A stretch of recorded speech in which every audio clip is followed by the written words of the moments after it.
Hey guys, we are here today with Mr. Douglas Speck, a former mentor here at Paradigm, but he's moved on and done greater things now. Mr. Speck, tell us a little bit about yourself.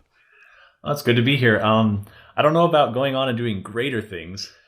Paradigm was kind of a special moment for me in my life, I'd say. I used to joke that I went back to high school to get a college education I had paid for, and I felt like Paradigm, just with the mentors and everything, had been kind of a significant moment. But yeah, since Paradigm, I used to teach there, taught a couple different grade levels, eventually settled on ninth grade as my absolute favorite classes.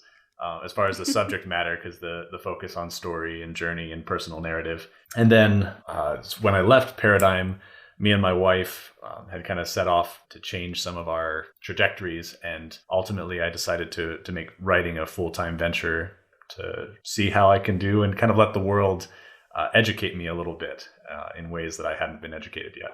I've heard that you've written some books or written a book. What is it about? So I write fantasy and science fiction are the genres that I'm focused on. I write it under the pen name Nicholas Petrarch. You can just call me Nick if you ever run into me at a convention or anything like that.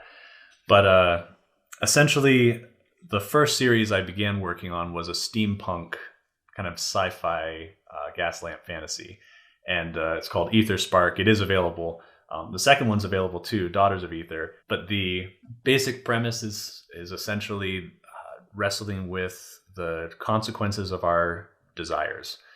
When we want something strongly enough, when we push progress, and sometimes neglect the consequences that may come because of our greed or our ambitions being a little bit larger than we can stomach. I'm interested kind of what your journey was coming to Paradigm. Like, how did you get here from where you were before? That feels like it was like kind of a piecemeal patchwork process in itself. When I was young, when I was in high school, I wanted to teach. That was something that I really found a lot of joy in and passion in. And I found the mentors that I had really inspired me to want to share knowledge further. And when I went through university, tracks changed a little bit. I wanted to get into journalism. I was very interested in that. Ultimately ran a newspaper for a little while and got my feet wet there. And while I was writing for a newspaper, I got more interested in writing stories and fiction and took a few classes on that. And so that was something that I knew that I really wanted to do, but there was that you can't give yourself permission to do something that crazy or that creative. You had to have 2 feet on the ground was the mentality going out. And so when I, after university, I went out to Utah and ended up working at a bookstore and just kind of doing haphazard things to try to get started in life and found that journalism had kind of lost its flair for me. So I didn't really pursue that very hard. And when I had an opportunity through a contact to interview at Paradigm, I found that the school had a good philosophy. I liked the purpose, the mission that they were after, what they were aiming for, and felt like these were some kindred spirits that I could really resonate with. And so I took the job partially just out of necessity, needing to pay the bills. And then ultimately because Paradigm resonated with me as far as the creative spirit. I found the text that we were reading really enriching, gave me a lot to fuel the books that I was working on or the stories that I was writing in the background. And ultimately, I would say the Clockwork Calamity, this whole series that I've been working on, has been greatly influenced by what we had been reading and the discussions that we had with other great minds like Simmons or Fife or various other players along the way. For sure. That's fantastic. You mentioned earlier that while you were here, you were mostly teaching in ninth grade. And I know that in ninth grade, a lot of the texts that we do read follow kind of this philosophy of the hero's journey. Can you tell us a little bit about what that is? Well, the hero's journey is this idea of a monomyth, essentially. Your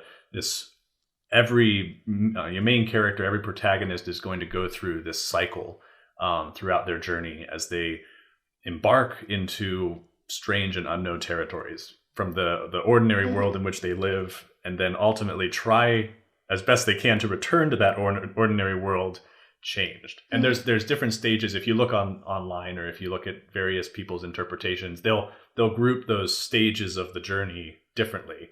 But the general idea is that there's a call or something issues you away from the place that you feel most comfortable.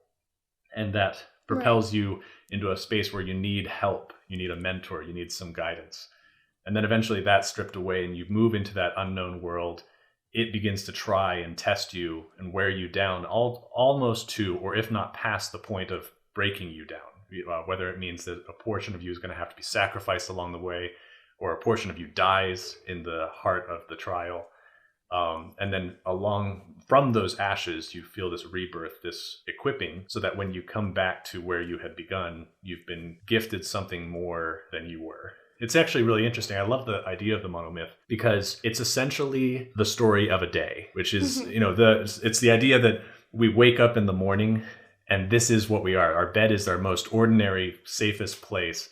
And throughout that day, we know we're going to have to go face trials and face challenges and potentially, hopefully, every single day face something that kills a portion of or a piece of us so that we can shed the worser parts and gain something greater along the way. So that when we return to the bed, something has happened that day. Something has changed us. Something has evolved. That kind of reminds me of an analogy of building muscle a little bit. You're hopefully working hard enough that it kills you a little bit and then makes you stronger, right? When you're building muscle, you're hoping that you're trying to strain your muscles, get those fibers to start tearing, and then they'll grow back stronger and stronger. Exactly, yeah. And so with every day, you're hoping to get challenged in your learning, and you hopefully come back with a little bit more knowledge every day. And that's not an easy thing to step into, by the way. Like it's difficult to totally. Put yourself in a Really situation where you're going to get up and you're going to face potential death, or even invite a situation in which a part of you will die. And I guess there's a little bit of difference in the perspective of, okay, something is going to kill me is different than I'm going to sacrifice something. Both are a death inside of you. One is externally forced upon you and will inspire fear. The other inspires courage in the face of fear. And I feel like the stories that stick with us are the ones where a character found purpose or cause enough in the first part of their journey that when the sacrifice was required, it wasn't just some evil worked on them and caused them to lose something. It was given willingly, which I think then allows it to become a gift received back. Right. That's really interesting because I feel like in our day, everybody is so afraid of that sacrifice and of that death and of failure. We have this society idea that we have to be perfect and that we have to, meet all these standards. But to actually grow and to change and to progress in your journey, you have to be able to fail. You have to be able to have that partial death, And so I'm curious kind of how can we use this hero's journey and this kind of monomyth to inspire us to be more open to failure and be more open to that change?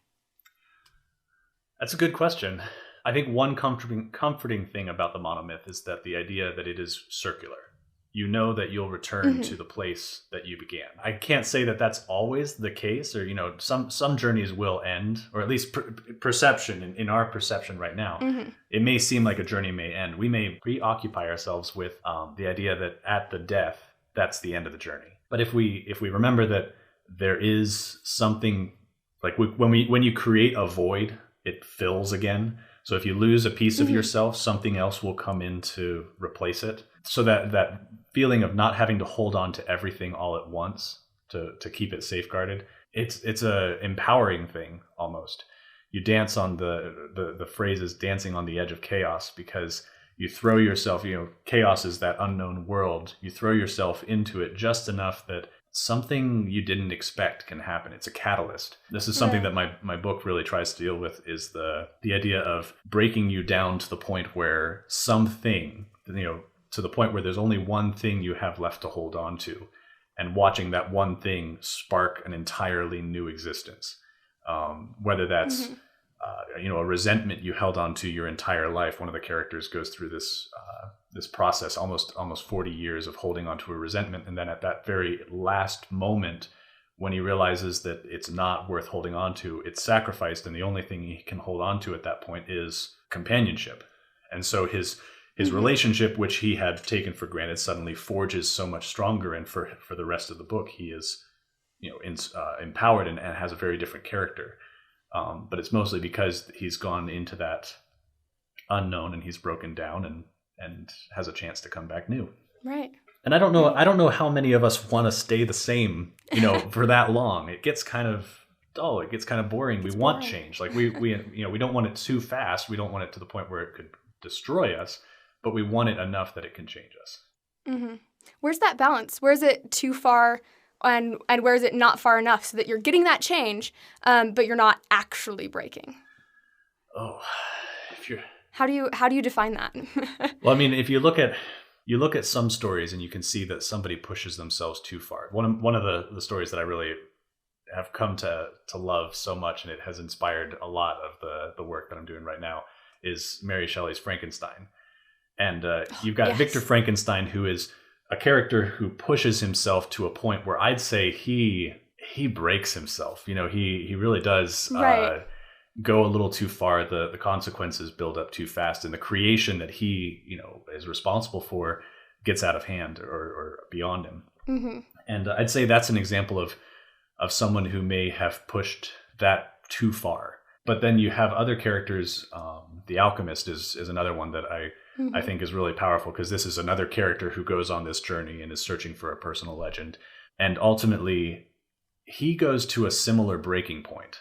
If you remember in the story, there's a moment, spoilers, because we're talking story, but there's a moment when he's actually forced by, I think it was chieftains or tribesmen who had encountered them, and forced him and said, if you are an alchemist, then turn yourself into the wind, Right. That's a pretty steep, requirement.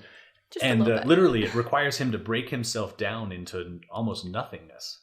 And that's amazing. And I think he spends 3 days, or what was it, 1 day or 3 days, trying to do this. And they just watch him from the distance as he converses with the sun or the sands, different things, the elements essentially, and ultimately learns how to break himself down and become something he wasn't.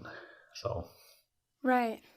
Oh, that's really interesting, because we say that it has to be involuntary breaking yourself down, right? Mm-hmm. In order to learn something. But in a situation like that, it wasn't like he didn't volunteer to do it. No, if that makes sense. No, because the Alchemist kind of threw him into it. It was forced on him, exactly. However, don't be fooled. He took steps along the way that led him to that moment. So he isn't. It wasn't entirely involuntary. He had brought himself to that point. There were many times along the journey where he could have turned back and resisted the call. Is a big thing in the hero's journey. And I think most heroes along the way will have moments of that, the resistance that holds us back, or warns us that something more dangerous is coming along the way. But he answered those until that point. And we have to just expect the unexpected, almost. Mm-hmm. That's interesting. So, I mean, you have to take steps forward yourself. But as far as the hero's journey especially, do you think that you can have that true change and that true progression with only your own steps, or do you have to have that additional being pushed by someone else? What great story exists where all you have is the protagonist? Right. Like a great protagonist is not made just by their own. They need a villain. They need something to fight against, to push against. And that doesn't necessarily mean you need a man in a cape with a mustache. That as fun as those always need a man in a cape. Yes, as fun as they are, the some of the more dangerous things out there on the journey are, for example, man versus nature. If you put yourself up against nature wants to kill you. I mean, if you go out into the wilderness, walk around for a couple days without, and you'll find that nature is actually quite challenging. And survival is an actual, struggle. And so these stories of survival that crop up, I'm thinking of oh goodness, now I'm gonna struggle on finding the titles, but castaway stories like the K or the Key, or these just or the Hatchet. These are just stories of people who have to learn how to survive. Dances with Wolves is one that I saw recently, and it's just interesting how dangerous the environment could be. But if you go even further, there's other threats you can run along. like man versus themselves. The fact that we ourselves are actually sometimes the greater villain or greater monster that we will encounter on that journey, and then pits us against ourselves, and we end up having to fight or contend against the part of us that we want to shed or we want to defeat. Right. We've kind of talked about this in the bigger sense now in relation to the hero's journey. Can we take that back to, your everyday? Because we said earlier you have to meet that death every day. How does that kind of function in relation to that villain that you have or that death that you have to have throughout the day? Well, take a second and think about, okay, you're waking up in the morning, or let's envision it tomorrow. Because so this story has not happened yet. Tomorrow hasn't happened. You probably right now could recognize in yourself, if you were completely honest and didn't have to vocalize it, what is your greatest obstacle? For someone, it might be there's a test coming up. In a high school, if Friday comes up and you need to take a test. For others, it might be that they have an interview coming up, and so they have to figure that out. For one, it might be an addiction. They may be struggling with something that they've been trying to cope with. For others, it might be, some external, a bully or something like that. Like there's a wealth of things that will always crop up that we have to face. And so knowing what it is that you have to square off with, I think is one of the first smaller lessons in a story that I think you can glean, is that you see in the beginning here a lot of characters who don't necessarily know what journey they're supposed to be on, or don't know where the threat is. It crops up unbeknownst to them. There's the classic trope of the farmer who's just busy taking care of his parents' farm, and then suddenly the raiders show up on the edge and start burning the fields, and suddenly their world has been tossed into chaos. There's other versions though. Those stories are great, and you see it in fantasy and science fiction and things like that. The monster comes up and encroaches on their world. But there's other ones that I actually personally resonate better with, which is like Walter Mitty. If you've seen the movie, and this is a person who in that story, who is the monster? What is he up against? It's like is there really I guess somebody is coming over and taking over the company, or they're phasing out and firing people. So he's kind of a villainous character. But really, that's not who Walter Mitty himself is really up against. For him, he's really facing himself and his inability to step out of his comfort zone. He's resisted that call for most of his life, and he's allowed himself. He almost excuses himself from having adventures, and then ultimately he's coaxed out of his shell and forced into a different challenge, obstacle. Do you think that, like, finding out, for this example, if the villain is yourself, do you think that finding out who the villain is like one of the first steps, or finding out that you overcame it be one of the last steps of the classic hero's journey? Personally, I think you probably will not find out who the real villain of a story is until you're dragged through the trials. This is the heart of the unknown world.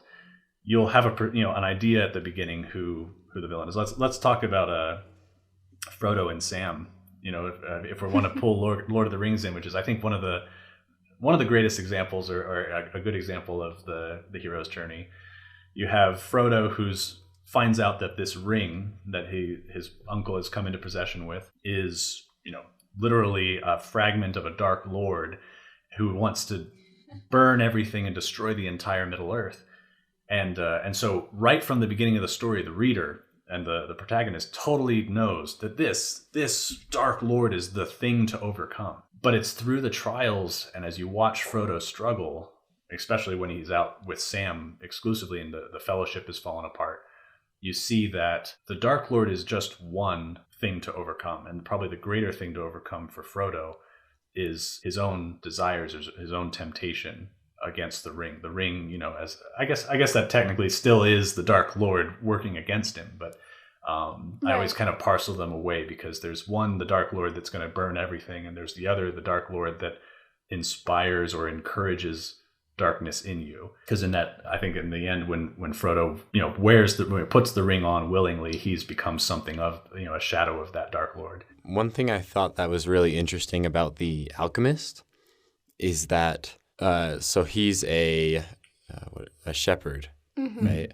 And he's surrounded by sheep all the time, and he wants something different. And I think Right. that's a fun symbolism of you have to step out and be different, because like sheep and don't want to be a sheep just like everyone else, right? If that makes any sense. That's the way I see it. But he just wants to step out and do something different, and then it brings him along his journey. Right. Yeah, he gets tired of what has become something of a mundane task. It's interesting because there are parts of that he actually enjoys quite a bit. He likes the reading, that it affords him. He took on the role of shepherd because it allowed him to travel. He could wander and be with the sheep. He wasn't just stuck in one little village. So there were things about that world that at one point in his life and one point of his journey was actually the new journey. The things that he is setting out to do. But as with all stories, I mean, eventually what's new becomes normal, and what's normal becomes boring, and we start to want something new. We want to get out of our shell again, and we don't want to feel caged or stuck. And I've met people along my journey that feel very opposite. They don't want to be the hero of their journey. They don't feel like they are a protagonist, or they have the ability to affect or change anything about their life. They just feel like that's who they are. That's what they are. They want, and they'll stay that way. And it doesn't. I guess That's interesting. It was interesting when it was a campfire conversation. I was talking to someone who was a little bit older than I was, and he was reflecting on his life, and I asked him that because the way he was speaking. I guess I had just been recently. I was teaching at Paradigm, so I was reading The Alchemist, and I just asked him, like, don't you see yourself as the hero of your own story? And he said, no, not at all. I'm just a player in a bigger story here. And so that was something that really impressed on me. And I still feel like I'm trying to sort that one out in my mind, is that if it's even possible to, for me at least, I know it's difficult to see myself not as a protagonist, or not as somebody who should be the hero of at least my own story, whether or not I'm, going to be a hero of a grander, larger point or larger story.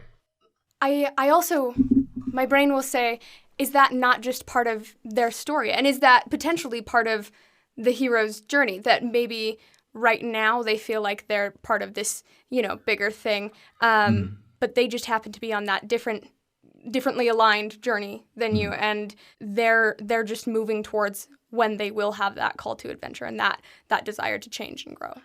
That's what I would hope. I mean, in my heart, I would hope that their story is just at a stage, and that's the neat thing about life, is everybody is at this different stage in their journey. Some are, right. Some are in the depths of hell, to being torn apart by the challenges and trials that they're facing, and that's really exciting. It's terrifying to watch, but it's exciting because you know what's coming next. You hope for the elixir. You hope for the gift that will come and reward them for what they've gone through. Some are just barely hearing the call. Some are resisting that call. Some maybe haven't even found their mentor yet.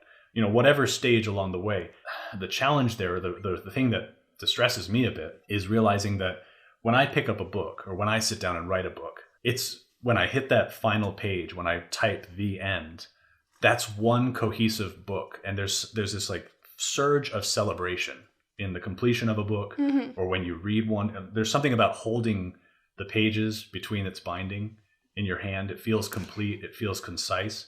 And it's powerful because you know that the alchemist, the boy, gets to the end and finds the treasure. It's certain. I'm holding it in my hands.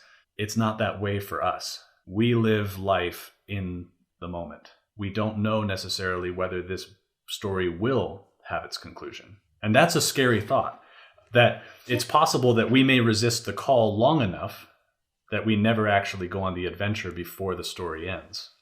What about the other fear that we may go into the trial? And you kind of mentioned this before when you asked that question, like, where's the balance, or where's that line to walk? That possibly the trials and troubles and monsters that we'll face could destroy us, and we may not recover ourselves. We may not come through to the other side. Right. It's hard in life to take some of these principles and assume that you don't want to take them for granted, thinking that, oh yeah, no, of course I'll get to the end. Of course there's time. There's a lot of people. I don't know if you've read Fault in Our Stars. but it was turned into a movie a little while ago.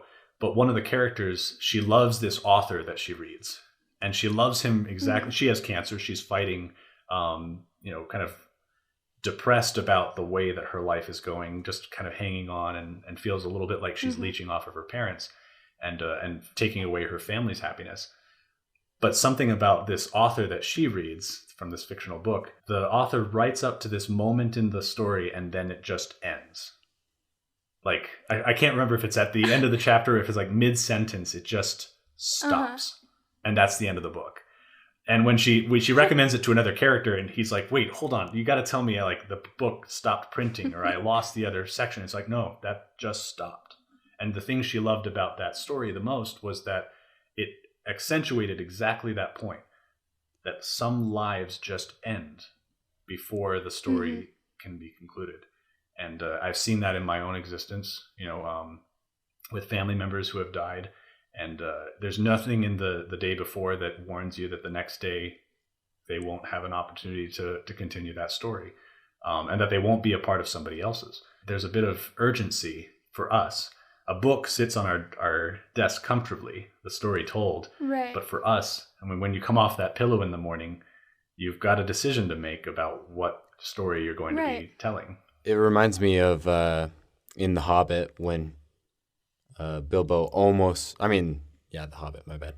When Bilbo almost doesn't go and he's like refusing the call. Right. But then he ends up eventually doing it. Right. And so it's just something that, it's a struggle that we all have to jump for adventure. And because we're scared, that's exactly what happens to Bilbo. So that's why. And I've wrestled with this a lot, actually, because when I talked about how in university I couldn't quite give myself permission to go be a writer. I couldn't, go and make this a career. Even at Paradigm, I was writing in the background and putting these stories together and trying to understand how to do that. The process is quite fascinating, actually. I find a lot of joy in it. And it teaches a lot about how to live better. But the real challenge has been along the way, watching time go by and realizing that I haven't yet hit that goal. I haven't really, dedicated to the level that I need to in order for this story. I've chosen this story. I want to write. I want to face those obstacles. I want to have to put my book in front of strangers, my stories that I write. I want bad reviews. I want people to tear them apart. I want them to mock and, that's just an inevitable thing in a writing career. You're not going to please everybody, but I've chosen, I want that. And then to realize that here I am a couple years, even after leaving Paradigm, and I still haven't gotten to the place that I had hoped to be as far as in my writing career. Right. But part of that has come from decisions to spend more time for family, or to take a joint venture with my wife in starting another business or something like that. These are different stories, adventures along the way that I didn't anticipate and I hadn't planned. But going back to The Alchemist, all of us, I think, if we really start to contemplate ourselves, we realize that there is a personal legend. There is a call, something resonating within us that is drawing us, at least, in a direction. And to not answer that call and to make, take steps that way, I think is one of the greatest tragedies of existence. And it's told so often in the lives that I've encountered, is that for whatever reason, it's okay to be distracted by something or to have a responsibility come up, but to ignore the call entirely is just, it's one of the worst fates somebody can run into, I think, because all it is taking the potential that we had and watching it rot on the vine.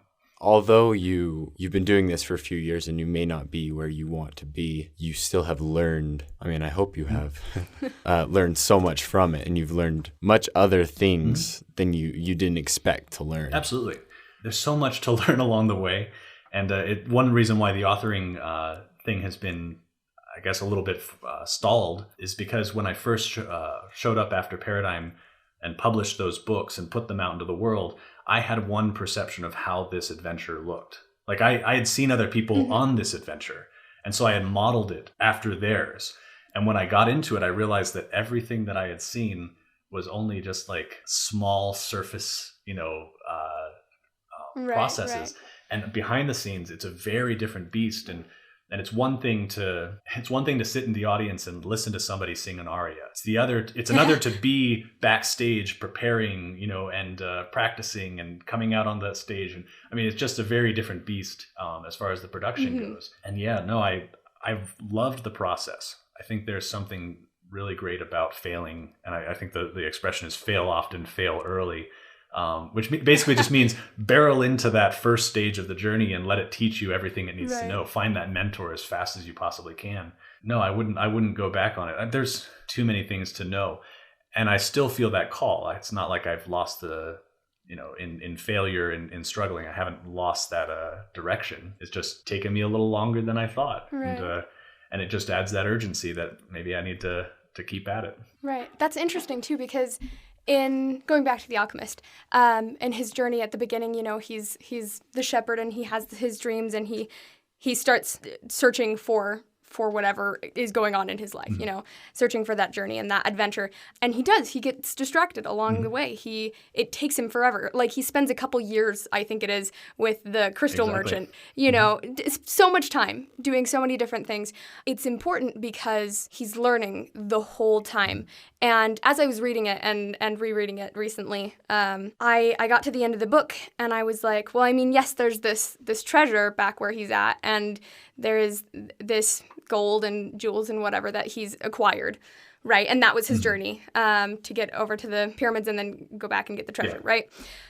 But the real treasure is that learning experience along the way. The real treasure is that journey, and the distractions that he had along the way, I think, are even more important than, where he got. And yes, I think that we each have our own personal journeys that we have to take and these things that we have to do, right? But the most important part is not that ending place. It's not the end, the last part of your story. It's every single part of the way, every single failure, every single win, every single mentor you meet, every single connection you make. So it's interesting to hear kind of some of your writing story and to see how you make the best of every part. And you don't say, oh, I'm not there yet, which means that I'm a failure after a couple years. You say, I've had these experiences and I've had these distractions that were beneficial, and this is what I got from it. And here's how it's positive and helping me towards that end goal. Exactly. And this is where I think, because my series, The Clockwork Calamity, deals with alchemy. It's almost my nod to The Alchemist.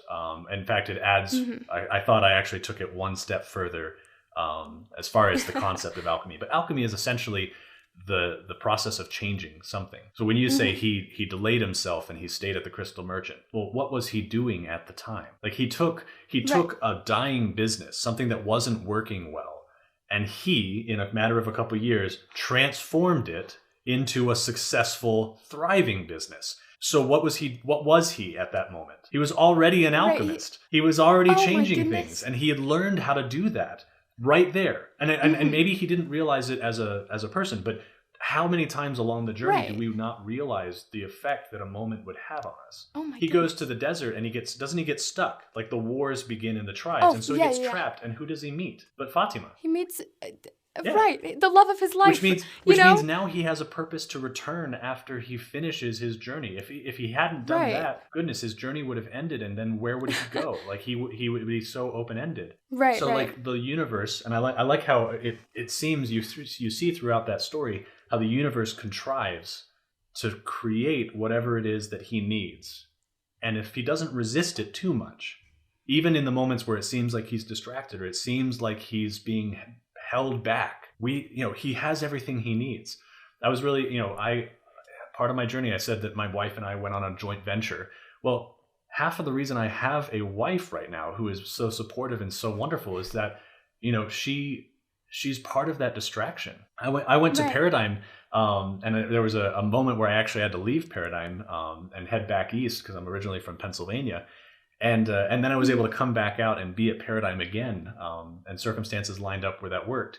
But the circumstances that lined up for the return, I really wanted because I had met my wife. She was away on a couple years mission, and so she was going to be on her way back. And it was only just at that point a hope that maybe this relationship was significant enough in both of our lives that it would work. And that hope was enough for me to make a leap.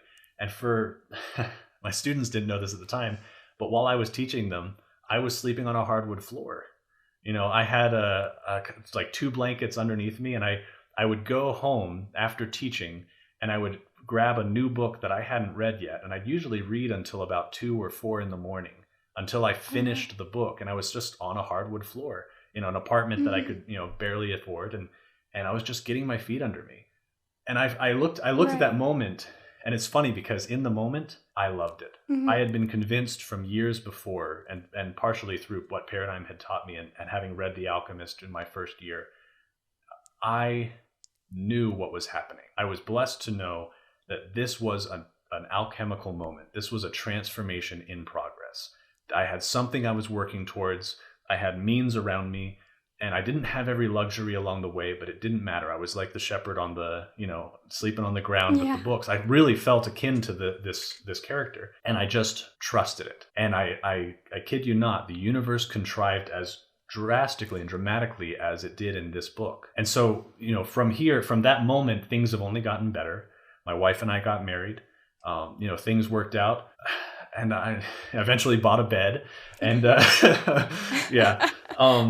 After you were married? No, I got that just before we got married. Yeah, things had improved. Again, things lined up just as we were going, and it's been that way most of my life. And I think that's one reason why I really have fallen in love with stories, is because I don't think I would have navigated that part of my life had I not read and experienced that type of life already a little bit in Paulo's book. That this alchemist, this is the story. When he talks about even something so little as the detail about loving without possession, it defined my ability to let my wife, who wasn't my wife at the time, make her decisions, and trust that if this is love, then we'll come, it'll bring us together. And it ultimately did, even though for a while there, it looked like we might go separate ways. And man, I just, because we talked earlier about being in the middle of the story can be somewhat dreary. You don't know if it's going to end too soon, or you don't know if the threat is going to defeat you. But this is again where I think a belief in God or a higher power or an author of your story is actually very important. You're the protagonist. There is an author. There is some greater narrative being written, and you're a part of it. And that enough is enough to pull you. I felt it in my life. It's enough to pull you to something greater than you could have fashioned yourself. My books, I think they're sometimes pretty terrible. When you write a first draft, it's just not that great. But sometimes the muse comes along and tells you how it should have been written, or gives you an insight that is a little bit beyond your own. And I think it is that, as the Alchemist would have said, it's the universe coming in and conspiring in your favor. I really like that mindset. Right. Of just trusting that happiness will come to you. And I think that the end goal is happiness. Whatever you're doing. Right. It'll eventually lead you to happiness. Well, there's the that mindset. That's an interesting one, because it reminds me of a lot about conversations I've had with people recently. I have to split that hair right there and define what happiness is versus joy, because happiness to me, sometimes people will chase that in circles. They'll chase it almost always a moment. It's like, I need to find happiness in the call to adventure. I'm on this step, but I'm not really liking this step. It's a rough one, and so they might get stuck there. Or it's like they're going through their trials and tribulations, and they're like, I'm not feeling happy. I need to find happiness in my trials and tribulation, and so they'll actually, I feel like that's actually, it'll pull them back away from the journey, and they may step backwards into the ordinary world, because I felt happiness before, so maybe I'll go back and do that. The difference, I guess, is in joy, is that realization that the process of going through this cycle, the process of being torn apart and beaten up and refashioned and brought back to being whole, and then doing it again and again and again. It's joyful to face that when you know your transformation is a positive. Does that make sense? Yeah. So joy is kind of like happiness, but with enlightenment. Yeah, exactly. It's prolonged. It's not affected by immediacy. So it maybe joy is not an emotion that you feel just from suddenly seeing somebody you haven't seen in a long time. Joy is something you feel even from personal experience, even from being a year apart from somebody you care deeply about. Joy is knowing that they're doing their thing and you're doing your thing, and everything is still in its balance, and you're following correctly. I mean, that's what the Alchemist had when he was away from Fatima. It was just, you know, he felt joy and he felt her love even, but it wasn't immediate and it wasn't present. It was just... I had a discussion like this in our seminar class. Have you ever read Nicomachean Ethics? Yes, but you're going to have to brush me up on that one. That was a while ago. So from what I got from it, it's we define the difference between joy and pleasure. And I think that's the same thing as well. I think that's what we're talking about. Yeah. Yeah. Right. And it talks about trying to find the master art, and then when you get there, you go through many different stages of master arts, and you try to get higher up and higher up at a, like, I don't know, a certain skill or something. And in the end, you realize you found happiness, not pleasure. And that is, it lines up perfectly with the hero's journey, Yeah, I think. Right. I feel like we've gone full circle here. Yes. that's okay. I think we're supposed to go full circle on the hero's journey. No, yeah, perfect. There we go. And I feel enlightened, and I feel happy about this journey that we've taken. All right. Thank you so much, Mr. Speck, for coming on, and thank you to our listeners for joining us. Every episode, we have a challenge and a takeaway. So, Mr. Speck, if you would like to give us one of each, that would be fantastic.